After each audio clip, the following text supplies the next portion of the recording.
Once upon a time, in a land far away. I'm Katrina. And I'm Geoff. This is the Fairy Tellers Podcast. Myth, legend, folklore, fable. We explore what they say about cultures then and now, Grab a hot cup of cocoa and a comfy seat while we tell you a tale.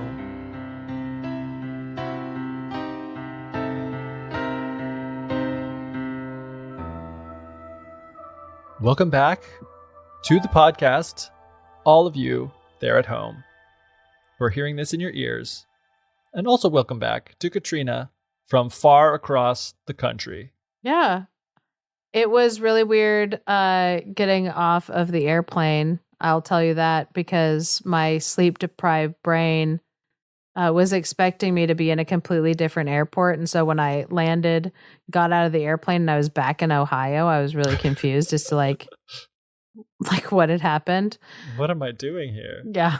But I've been away. I spent, it was like almost a week, because it was from like a Tuesday to a late Sunday night. I was in Albuquerque, where the American Folklore Society conference for 2024 was being held. And that was awesome. It was an incredible experience. My brain is 100% super fried from being around all of these scholars who want to have all these like really like highfalutin conversations with each other. Brilliant people. Very, very brilliant. Very fun talking with. My brain just feels like it is moving at the speed of molasses at the moment. Fair enough. But it sounds like you had a really fun time. It looked like you had a really fun time based on everything that I saw on the social media. 100%. And I'm jealous. I was having you can go. You're jealous. No, you're jealous. And I'm jealous that you met Michael Dylan Foster, writer of one of my favorite folklore books, Yokai. And you gave him a glowing review from me, and I'm glad that you were able to do that. It's like, have you seen, this is like, I don't know who's going to even get this reference, but in Community, the TV show, Donald Glover, his character like talks about wanting to not meet LeVar Burton, just get a signed picture. And he's like, I didn't ever want to meet him in person. I would feel that way. Like I don't want to meet him, not because I don't want to meet him. I'm sure he's a lovely person, but I would feel like, I don't know. It's like not even like starstruck, because honestly, like I know that he's not like a super famous guy, but it is like weird. I feel weird meeting anyone that I have like that sort of like a parasocial relationship with, where it's like, I've read your book. I know a lot about like what you think about things, but you don't even know that I exist. So it's like a really weird situation to be like, I know you, but you know nothing about me. And I just always feel really awkward. So yes, I'm glad that you were able to be the mediator to pass on my praise of him and his work without me having to do it very awkwardly in person. Yeah, no, because it is that way where like if you really, really wanted to talk to him about like yokai and Japan, in your mind, because you've read his book, you already know what a lot of his thoughts are about yokai and about like Japan. And so if you were repeating that stuff back to him, like you'd feel weird, but also it would be like you referencing a previous conversation you had with him and him not knowing that he was in that conversation. Exactly. Yeah. Which has happened to me several times with like some of my friends who listen to the podcast, where they'll be like, oh yeah, no, it was like what you were saying the other day about, and then they'll reference something, but it's like a podcast episode that came out like 3 years ago. And I'm like, wait, when did I say that? And they're like, oh no, in the episode about, and then they realize like in that moment that they're like, oh, I recently listened to that. We did not recently have a conversation. Yeah, it gets even. It's funny when friends realize that they accidentally have a parasocial relationship with you. Yeah, I was about to say that too. It's like, it's really funny when it's like someone that you do actually know in real life, but then you also consume like their podcast or whatever. Because I have a friend that has a podcast that is a fairly popular podcast, actually. But it's like, I haven't spoken to him forever, but because I still listen to the podcast, like I feel like he is maintaining his friendship with me, but like I'm not maintaining my friendship with him, kind of a deal. Yeah. Oh man, there were several people that I got to meet Michael Dylan Foster was the only one that I asked for a selfie. And that's because like people were several drinks in and I felt like, it would be okay to be like, well, especially the group was kind of teasing him about his, not like his fame, his relative fame inside of like, for like a folklorist, like in the folklore community.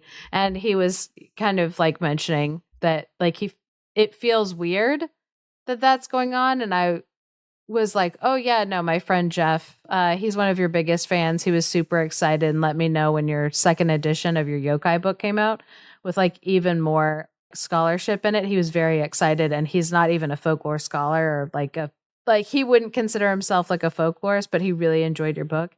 And Michael Dylan Foster is like, it's really weird to hear that I have a fan when like I'm an academic, like I'm a professor, like and yeah, I was like, no, that's got to be weird to be like you have fans when he's like never in his life when he was, planning it did he think he would have any fan. And I love that when I told you that he didn't get into folklore for the fame. Oh man. Oh, and I loved that when I told you that, like what he had said, you were like, so what you're telling me is that I'm his number one fan. I was like, yep, I guess that is what I'm telling you. Of people that we've like recently mentioned on the podcast too in episodes. So in our Ungrateful Dead episode, I mentioned at the beginning a scholar named Christopher James Blythe. So I got to meet him, ran into him in the elevator actually. And I was like, he wasn't wearing his name tag yet. And I was like, Christopher Blythe, right? And he was like, yes. Do we know each other? And I was like, no. That's awesome. And then I told him about how much I had liked his, article about the undead. And so, yeah, just chatted with him about that. And then also in our Flying Witches episode, Kay Turner, I believe she is Dr. Kay Turner, but I don't think she likes being called. I don't know. She might like being called Dr. Kay Turner. She didn't have that on her name tag. She doesn't require people, but no, longtime scholar. So yeah, no, and her, it was fun because, I was like, oh yeah, I just did an episode actually like inspired by your address from 2016 that just recently was like, is more recently published in like the Journal of American Folklore.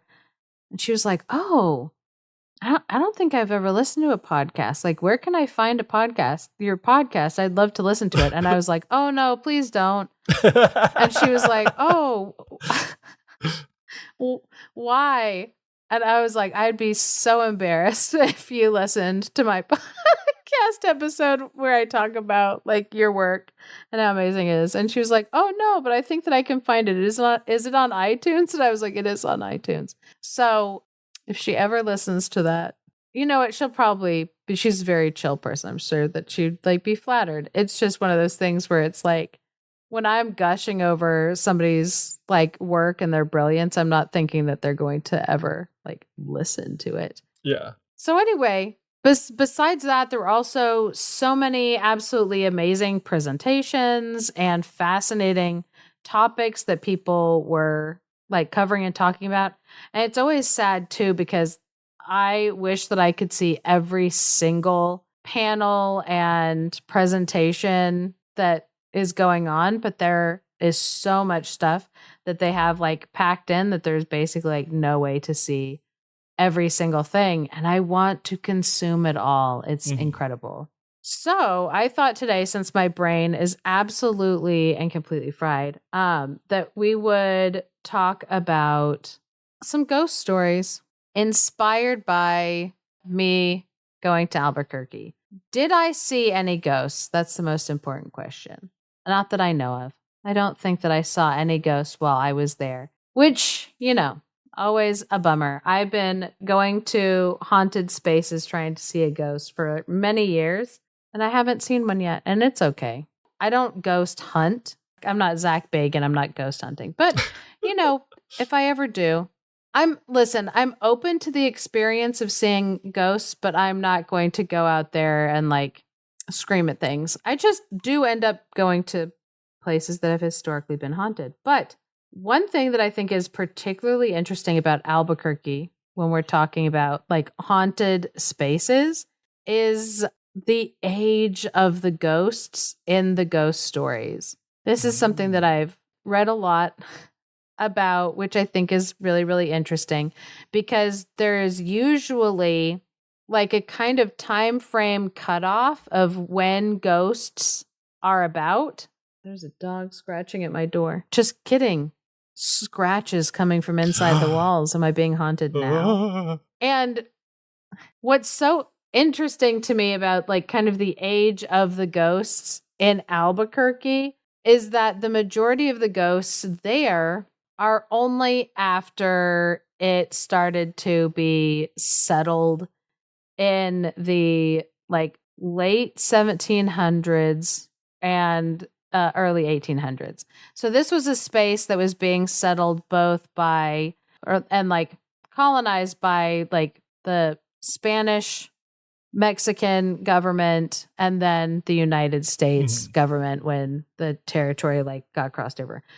And those are like that time frame of ghosts is like usually about the age of some of the ghosts, and then in more recent years. And it's fascinating because this area for thousands of years has been this kind of like cross-cultural commingling area where people from Central America and South America have been trading goods with people up in the North American continent.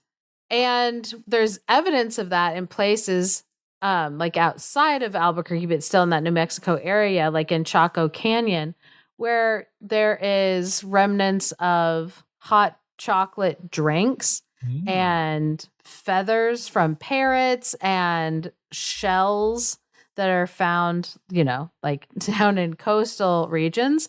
And so we know that like from the amount of stuff that was there that wasn't from there, and also similarities in like different architecture and how the homes were set up, we know that there was like a mingling of ideas and of goods there in that region for thousands of years. And so because this area has been inhabited for that thousands of years, you would think that, you know, some of the ghosts would also be thousands of years old.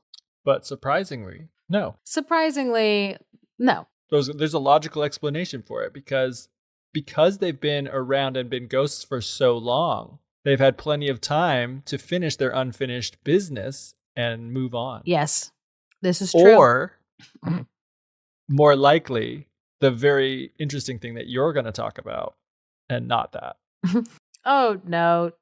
Because the what I was going to say is just like an absolute bummer of a thing, which is that, like, you know, ghosts only align themselves with like our cultural imagination, which makes it sound like what I'm saying is ghosts aren't real. And I know that that's kind of like a rude and a bummer of a thing to say. So I won't say it. You won't hear it here, folks.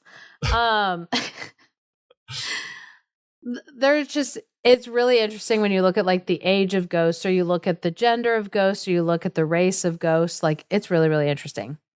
But in terms of like what we talk about like here on the podcast, something that I thought was equally interesting is we have talked in the past about the story of La Llorona, the wailing or weeping woman. And that story originated in Mexico, but it has traveled up and fit itself well in the landscape of New Mexico. That story, it kind of like kept coming up and in different conversations. I went to the Museum of Anthropology, and like that story came up a lot when they're talking about just like different like regional stories. And it was interesting too, because one of the events that happened was going to the Museum of Anthropology at the University in Albuquerque and looking at some of the exhibits and having it was really interesting because it was like behind the scenes tour of the place, because it was like talking about curating museums and how to like connect with like the people of the area and realizing. So like that was an interesting guided tour because it was kind of like a very like meta guided tour of like how we decide to set up things that we set up and like what. And that was really interesting. And then afterwards, during a kind of a reception after the fact of like the tour, there was a person who was just like playing different like classic music in the background. And he started playing La Llorona song, and it was very similar to the one that they played in the movie Coco. And so my brain was able to pick it up really fast that that's like what he was playing. That's cool. Because we talked about before on the podcast that is a folk song that has many, many different like versions and different like lyrics that get used based on people's like preference or kind of like the things that they want to highlight about the woman and like the story and stuff. It's really interesting.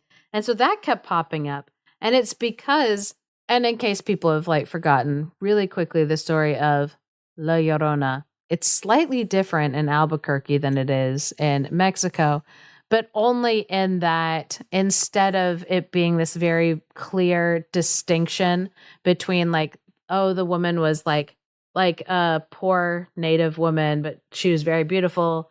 And she fell in love with a rich Spanish man. And they got married and then he left her and it was disaster. And the story kind of highlights that these like outside forces will come in and destroy the native people's lives.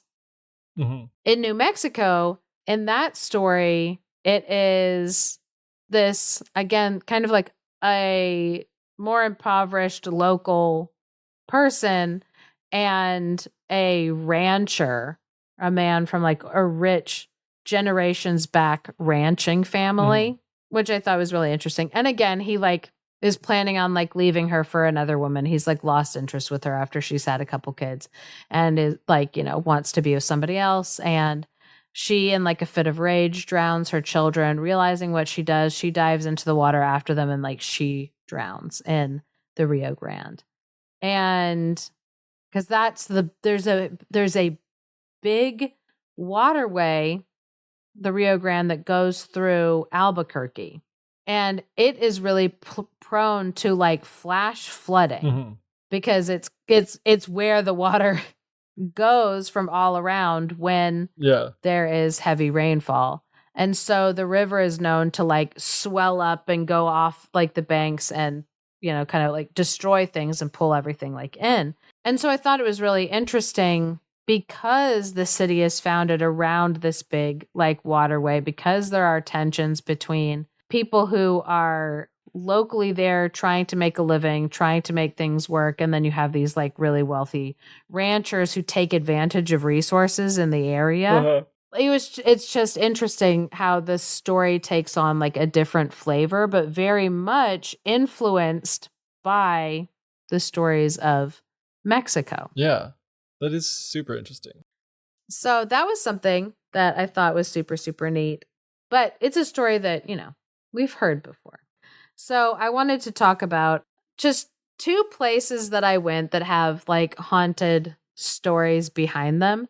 And I wish so much that I had been able, if the like day before the conference started, there was like a ghost tour of Old Town Albuquerque. And I missed it. That's sad. I heard from people because I didn't sign up for it in time before it filled up. And then I heard from like basically half the people who had signed up didn't end up going because it was kind of raining that day and really cold. There was a severe weather storm warning that was like going on. And so half the people had missed it. And I was like, I would have gone out there and been in the rain for ghosts. It's fine because I still went down with some people in the group for a dinner at the Church Street Cafe. Okay. So the Church Street Cafe is in Old Town Plaza. It's right behind the San Felipe de Nuri Church, which is why it's called Church Street Cafe, is because located on the street where the big church is. Yeah. All that logic. It's all coming together. So one thing that's really fascinating about this building is that the original plot of this building was built in 1706. And it was a U-shaped hacienda style like house, which means that like it had kind of a big open space in the middle. Rooms were built up around it. Mm-hmm. A lot of like open airness to it. And the Ruiz family, the first written record of the family that currently still like owns the building is from 1834, but it's believed that the family had been in that building even longer than that. It's just that's the first written record of their family like owning this building. Because again, it was built in like 1706. Yeah. Oh, I think I misspoke. It's not currently owned by that family anymore. They owned it up until 1991. That's still a dang long time. Yeah, 1706, possibly like sometime between then and 1834 is when the family like acquired it, and then they didn't sell it until 1991. Yeah. It's pretty insane.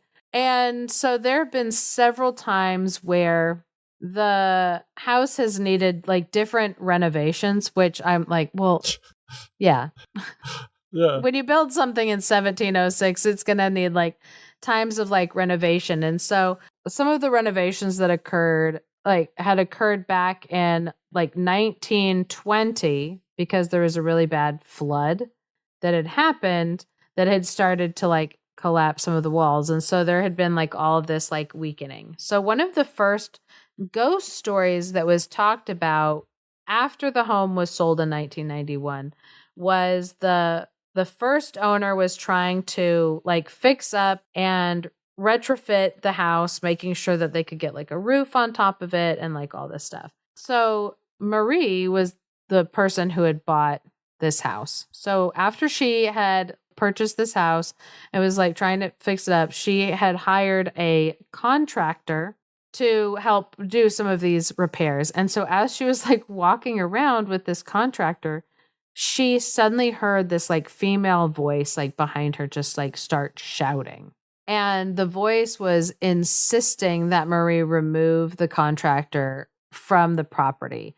And she herself, like Marie, was like feeling this like anger and urgency inside of her. Like she just felt like, oh my gosh, like I need to, like I hate this contractor. I need to get him out. Like he shouldn't be in here. I want to get rid of him. And so when he finally left, she was like, that was weird. That was freaky. And she said that several years later, like in her report, it was several years that like went by before she found out that that contractor was the son or he was like the grandson or the great-great-grandson of one of the matriarch of the houses, like of the Ruizes, Sarah Ruizes. It was the great-grandson of this like lover that she had. That it had ended poorly. And so it was like, or after Marie did some digging, she was able to find out through like local lore that this woman, Sarah Ruiz, had gotten pregnant from this one guy. And when she had told her lover about the pregnancy, there was like a huge fight, which apparently involved like a knife fight. Jeez. Yeah. And after the knife fight, he just kind of like disappeared, like vanished, nowhere to be found anymore, and was never heard of again. And Sarah gave birth to this daughter who then was like born out of wedlock because this guy had gotten her pregnant and then wouldn't, like marry her, do the right thing. And so Marie had kind of been like, okay, so there's this female entity that is inside of the house, like haunting the place and like making it really spooky. And so, of course, there have been lots of people who have worked at this place since it became like a restaurant who have said that they have seen this woman, and like a woman in like a long dark dress, like looking like she was in mourning, or like she had black hair that was pulled back in like a tight bun. So like just this really like serious, austere looking like woman like walking around, which as a waiter, that would be upsetting, especially like after hours when you're trying to like close up. I was thinking about this as I was like reading about it, because I was thinking about being in that space after dark, after hours, because it's not it was clearly made in that like hacienda style where there's like a big open area in the center, but they've put like a roof on it, so the whole thing is like encased. Mm-hmm. And so when you walk through the front door, it's like really narrow because it's like the front entryway of kind of like a person's house you would think of. And you move through the door and there's some really tight areas that they have like smaller tables where you can just be sitting having two people intimate like dinners. But it's, kind of narrow and tight before you get into like a big open area that again has like a roof on it, but now you're still inside because of the roof. And you have this like bigger dining area. And I was just thinking about like looking at it, and there's always a lot of conversation about haunted spaces feeling haunted because a building has like been in a place so long that there are rooms that have clearly not always been used for what they are used for now. And so it has this like kind of weirdness about it where it's like, oh, I'm in a dining room, but this dining room wasn't always a dining room. Mm-hmm. Or I'm sitting at this like table, like this like 2-person little cafe table in what feels like used to be a hallway of a home. And so when you already have that kind of incongruency in architecture, it makes you feel really uneasy. And so I was just imagining being a waiter who is like walking through there at night, trying to do closing up stuff, and how scary that would be to like, you're tired, you've been working on your feet all day, whatever. And then you suddenly think that you see like a patron, somebody like inside of the restaurant with you when you thought you were alone. And then that person just like disappears. It'd be so spooky and so freaky. So apparently this building had kind of like so many instances of haunting and being creepy that at one point like a TV show from the Travel Channel called Weird Travels came to do a little special on it to like film there. And you've seen the programs, we've all seen where they're trying to like reenact some of like the story while they film like on location and then talk about it. And so back in 2004 when this happened, they were going to be filming the scene of like the knife fight where you have this like pregnant Sarah Ruiz like coming to her lover to confront him about her pregnancy. And so they were getting ready to film that. So the actors were kind of like rehearsing that scene, like running through that outside, and the cameramen were getting everything set up and stuff. And this one guy got up and went into the restaurant so that he could get something or whatever. So he walked in there, and then all of a sudden he came like running back, and he was like calling for like the cameramen to like come inside because something was like happening.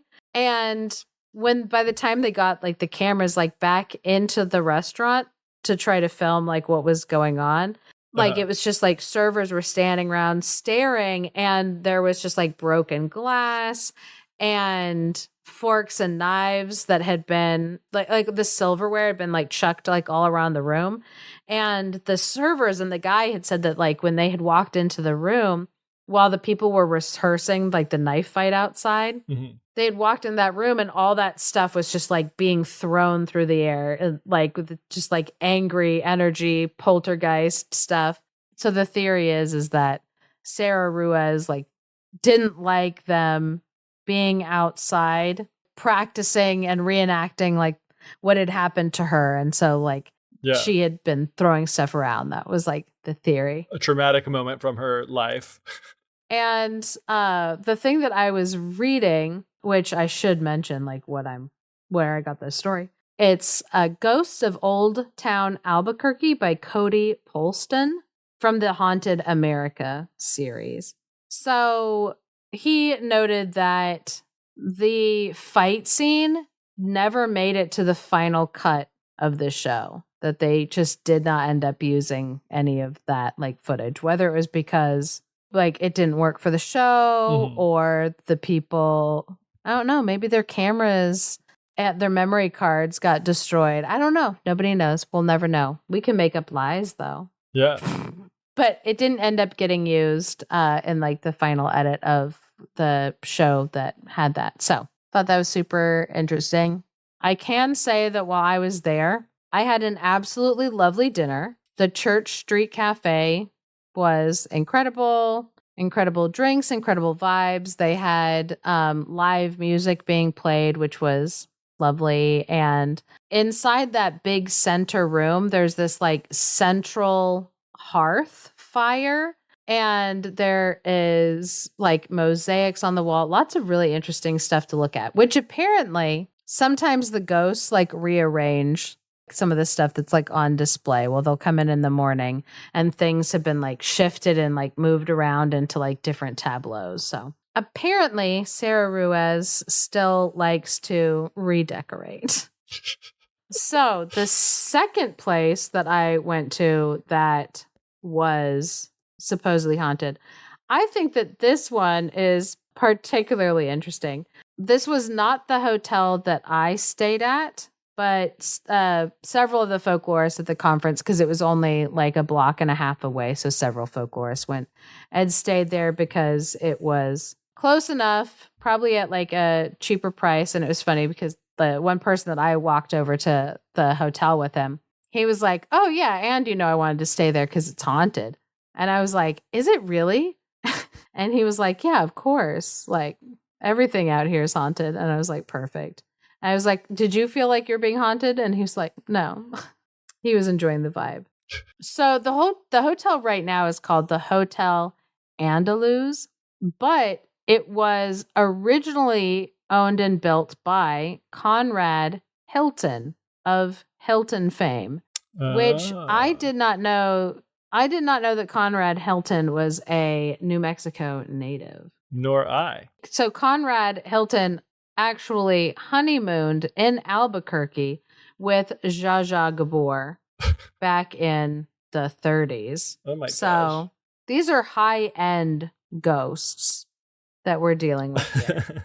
So this poor hotel, it's had so many property owners and issues where like it's been bought and sold so many times. So it was opened in 1939 and it was Conrad Hilton's fourth hotel that he had built. And he built this one because it was going to be right across from the railroad station. So theoretically, really interesting for anybody who comes out to New Mexico, gets off the train, and look, there's like his hotel right there for them to stay in. So like it was a good business venture on his part. It was called La Posada de Albuquerque. And it actually now is on the National Registry of Historic Places. It'll never get fully torn down, but it's had to constantly be like updated and fixed and retrofitted and stuff. And new management, anytime somebody else would like buy it and have it, they would, change the name, switch it up. It would sit vacant for several years. And the author of, I think it's the same author. This is technically a different book now that I was like getting this information because it is Haunted Albuquerque by Cody Paulston from the Haunted America series. But he noted that he thinks like one of the reasons why ghost stories have kind of attached themselves to this building and why a lot of the stories have gotten really muddled is because of how often it's changed hands. Because it's not like anybody who was there. Like, for instance, the 7th floor is haunted because one of the reasons why it is considered haunted is because there was a person in, I believe, like the 70s who was stabbed like a whole bunch of times. You know how it is in hotels out in the Wild West. You just get stabbed in hotels. Yeah, I do. Yeah. So somebody was murdered in the hotel. So that was like one of the stories. But the most sensational story of all comes from this one man who was setting up. And this I did notice when I was there. So when you get into the hotel, one of the first things you're met with, again, it has this very like old like hacienda style, except it is like it is roofed in the middle. But you have a 2-story lobby where you have like kind of like a bar and restaurant. And if you look up, you can see that there's kind of like a mezzanine floor above with even more like sitting areas and stuff. And then there are doors that lead off into ballroom areas, like off to the side. Mm-hmm. And when I was at the bar, while I was there, I needed to use the restroom at one point, but they were like, oh, sorry, we're redoing the first floor bathrooms. You're going to have to like walk up to the second mezzanine floor and not using the elevator, using this like kind of like back alley stairwell. So I, use this like back, because it's one of those, it was like a stairwell that guests aren't ever supposed to see. You know what I mean? Where it's like everything, it's concrete, metal, echoey. And so it's like you're in this really nice fancy bar and then you're like directed to go out onto this like stairwell. So it took me up to like the second floor and I went to the bathroom and I was like looking down at everything and like looking down like the long hallways. And it was like really late at night. It was, not really late. It was probably like 11:45. And the place was almost abandoned because it was after last call had happened. And so I did not know, aside from the one folklorist being like, oh yeah, this place is like hella haunted. I had no idea, where the hauntings were, what they were, whatever. And so I was out like on that mezzanine floor, like looking around, and it had a spooky vibe. And where it just felt like, oh, I'm really alone up here and I feel really exposed and alone up here, walking up here. Yeah. Like this is kind of like spooky and creepy. But again, like my feeling of, oh, it's kind of spooky and creepy up here is the like, there's nobody up here. I'm alone in this like big space. Right. And, it's kind of dark after hours. And so it's like, yeah, it was going to be like spooky anyway. But then I was reading this story about like those ballrooms where I was just like across from the doors that go like into the ballroom. And there had been a guy in the 70s who he owned a DJ business like in Albuquerque, and he had been, asked to come and be the DJ at a wedding reception at the hotel. And so he had come early for the reception and been like setting stuff up. And there had been somebody else who had asked him after he had already done like his sound check and stuff, had come over and asked him, oh, hey, is there any way that I could use the power outlet that you're using right now? And he was like, yeah, that'll be fine. Just don't touch any of my equipment or my stuff. Just pull the plug like straight out. That way I don't have to like redo my sound check or anything like that. And the guy was like, okay, cool, no problem. So the DJ had gone and, whether it was like go outside for like a cigarette or chat or eat lunch before the wedding reception, whatever it was, like he was gone for a little while. And when he walked back into the building, he could hear somebody playing some music. And that had not been what the deal was with the guy that was like, oh, can I use your power outlet? Right. It was just, he had needed the power outlet for something, but he could hear that like sound was being broadcast like through his speaker system. Yeah. So he walks into, and it's music that he knew he had not brought. It was some like old 1940s like country music, and which was not what had been picked to be playing at the wedding that he was going to be DJing at. And so he didn't have like that music. So he knew that he was like, okay, somebody else has come in and is messing with my sound system, and now I'm going to have to like redo sound check, make sure that like they didn't mess up like my stuff. This is really frustrating. And so he walks into the room and he sees that there's this like redheaded woman who's like up on the stage with a guitar, and she's playing like her guitar and she's singing, and the music is coming out of a sound system. And he was like, oh my gosh, like that is really frustrating. You're like, she's not supposed to be here. She didn't ask to use my equipment. She's going to put me behind. So he's like irate. So he starts yelling at her to like be like, what are you doing? Stop. And she didn't acknowledge him, look at him, nothing. She didn't do like anything. She just kept playing the song. And so he was like, okay, so she's just ignoring me, whatever. I'm going to pull the plug on my sound system so that, she'll stop playing. And like, then I can yell at this like woman. So he goes over to his sound system and he goes over to the outlet to pull the plug out. And he looks down and everything was still unplugged. And so that freaked him out. And then when he turned around, the music turned to like static before shutting off. And then the woman just disappeared. So he told somebody afterwards, because he was like really upset, really shaken. So he told somebody who like worked at the hotel what he had seen. And they asked him, oh, do you know what song she was singing? And he was like, oh yeah, it sounds like this like older song called Morning Kind of Feeling. And that creeped everybody out because that was the song that was written by this woman called Sandy Saunders, who was born in New Mexico, and she had gotten really famous in 1972 with like her first album because her hit single on the album was Morning Kind of Feeling. So she had been really, really famous and had gone on a lot of tours all over the place, played in a lot of different places, like classy tourist venues, like at the time it was called Hotel Plaza in Albuquerque because it has like all these like different names. And years before, and this is really kind of like sad and like graphic. She was leaving a performance in Santa Fe and her car went off of the bridge and plunged into the Rio Grande. Yikes. And she died. And something that really upset people by her death, besides, I mean, like, obviously, like, death is tragic and it's horrible. And especially when it's happening to somebody that's young and like everything kind of seems to be going right in their life. So it's already tragic. But when she was in the car crash, she was decapitated. Eesh. And her, like, the crash of her car was found, her body was found, but her head was never found.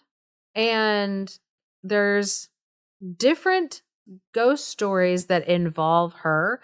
This like one type of tale where she is like showing up in an old venue that she had played in previously during that like height of her career.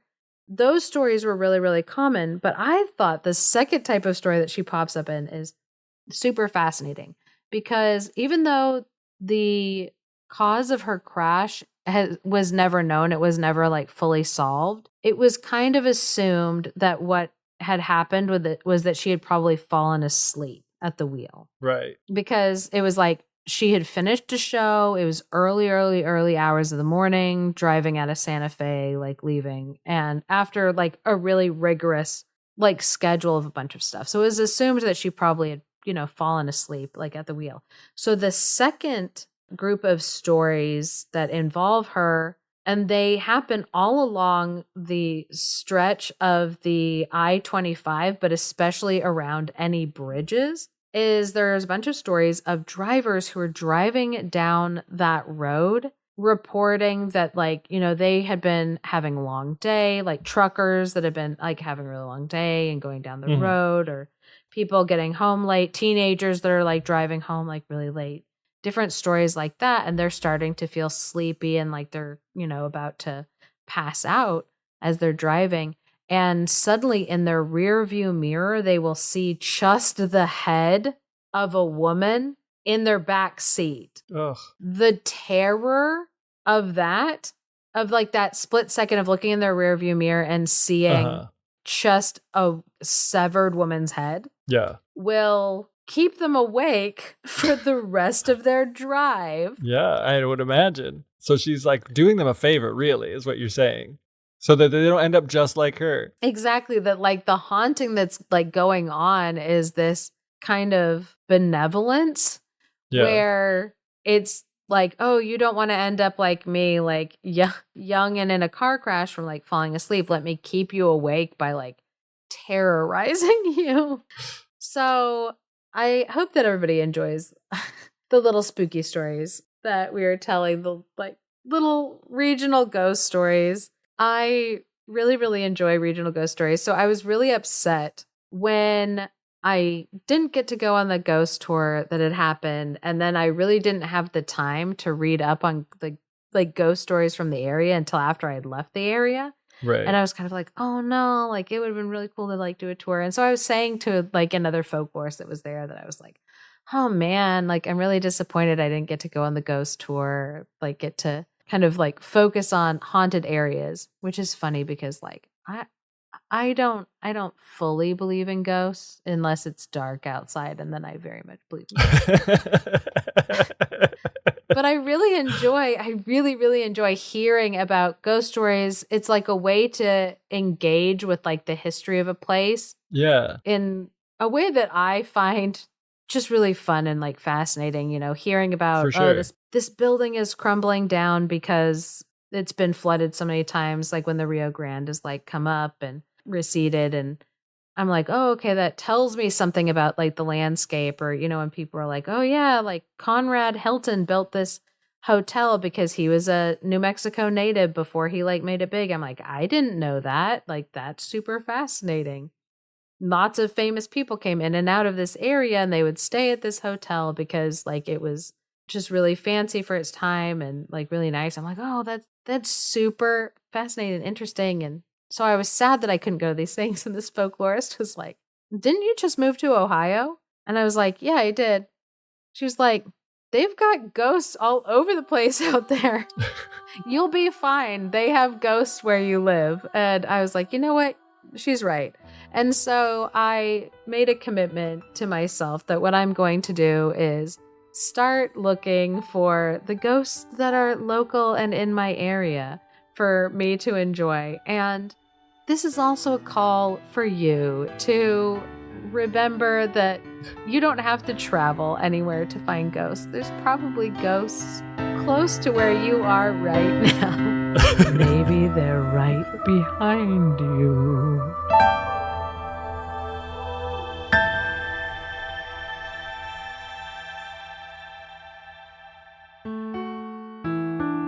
Thank you for listening to The Fairy Tellers. If you enjoy what we're doing, please leave us a review or share us with your friends. For access to exclusive bonus content, consider supporting us on Patreon at patreon.com/thefairytellers. Special thanks to Andy Forey for our music and to Clarice Inch for our artwork. And of course, a big thank you to all our patrons. Without all of you, this show wouldn't be possible. Good stories pay little attention to cultural or linguistic frontiers. The student of story collections find themselves adrift on an ocean of stories, an ocean which is boundless, deep, and ceaseless in motion. Robert Irwin.